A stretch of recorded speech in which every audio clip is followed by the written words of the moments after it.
मोनसेनि उनाव गुबुन मोनसे रायजो राजाफोरनि जौगाथायनि गोख्रै खामानि मावगासिनो मावफुं सोद्रोमा रनजित बसुमतारिया बेंटलनि सेरफां बिजनेसनि सिङाव थानाय थामहिनबा गोदोसोनाय खासा लामा दालांफोरखौ दिनै सेन्ट ग्रेभेल कालभार बायदि खालामनानै मावफुंना मोगथां महराव दिन्थिदों बिथां रनजित बसुमतारिया। दायो बे लामानि थासारिया फरायसाफोरनि थाखाय फरायसालियाव थांलाय फैलायनि फारसे जोबोरै मोजां जागासिनो। मख'नाया गोनांदि थांनाय सरकारनि समाव बे ओनसोलनि जेंनाफ्रा जेंनायैनो थादोंमोन। बेखौ नोजोर होनानै दिनै हाग्रा बिफाननि मावफुं सोद्रोमा रनजित बसुमतारिया ओनसोलनि रायजो राजाफोरनि थाखाय मुवा बेसाद लांलाय लाबोलाय खालामनो थाखाय लामा खालभारखौ बेखेवनानै होयो। फारसेथिं गोबाव समनि जेंनाया मावफुंजानायखौ लानानै बे ओनसोलनि रायजो राजाफ्रा जोबोरै गोजोननाय फोरमायदों आरो मावफुं सोद्रोमा रनजित बसुमतारिनिसिम साबायखर बावदों। सिगाङाव जोंनिया ओरैबादि जायोमोन लामानि थाखाय जब्रा जन्था माबाफोर जायोब्ला बाननानैसो लांनाङोमोन। दा ओरैबादि सुबिदा खालामनानै होबाय सारा, बेनिखायनो बिराद मोजां मोनदों आङो बेबादि मावनानै होनायखाय।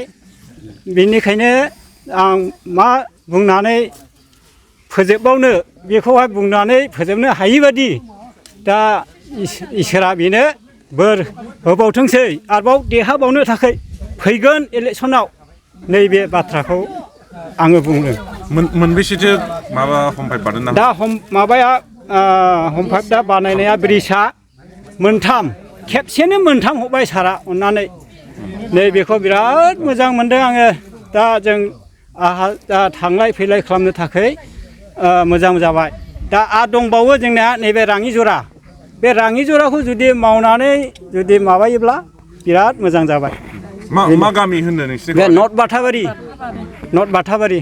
दै थायोमोन नामा दैलाङाव? दैलाङाव दै थायो, बे फुरा बे बाना जायो। बे लामाजों बबे जायगायाव थाङोमोन? बे लामाजों थाङो ओरै बेंटल, ओरै थांबाय बामोनगाव, क'क्राझार बोजों थांजाबाय बे लामाया। बे लामायानो बयनिफ्राय औ बेनो।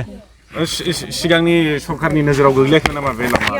सिगांनि सरकारनि लामा माबायाव गोग्लैदों, गावसोर नायदोंना नायाखै गैया, फैया नायफैया, दालांबो माबाया मावा होफैया। थाबायनायलाय थाबायोमोन होमब्लाबो मोनफेराखै।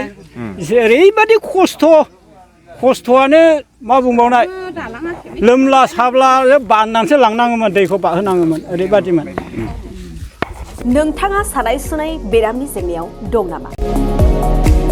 जुदि नोंथाङा देहायाव सानाय सुनायजों भुगिनांगासिनो, अब्ला नोंथांनि थाखाय गोजोनथाव खौरां। नोंथांनि थाखाय दं एसआइ निउर' थेरापि सेन्टार।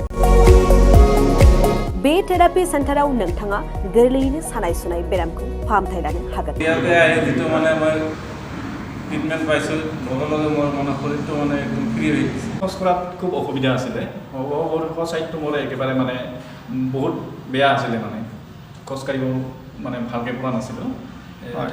ইয়াত মোটামুটি 3 দিন আহিয়ে মই ভালকৈ খোজকাঢ়িব পৰা হৈছোঁ। सिं सानाय, आफादावरि सानाय, मोदोम जरा सानाय, आइजोफोरनि जेंना, खर' सानाय बायदि बायदि बेरामखौ बे सेन्टाराव फाहामनाय जायो। एसआइ निउर' थेरापि सेन्टारा चिरांनि बेंटल सापागुरियाव दं। बे सेन्टाराव थानानैबो फाहामथाय लानो हानायनि सुबिदा दं। जुदि नोंथाङाबो फाहामथाय लानो लुबैदोंब्ला नैबे मबाइल नाम्बार 7620160459 नङाब्ला 9476977956 आव थोंजोङै जगाजग खालामनो हागोन।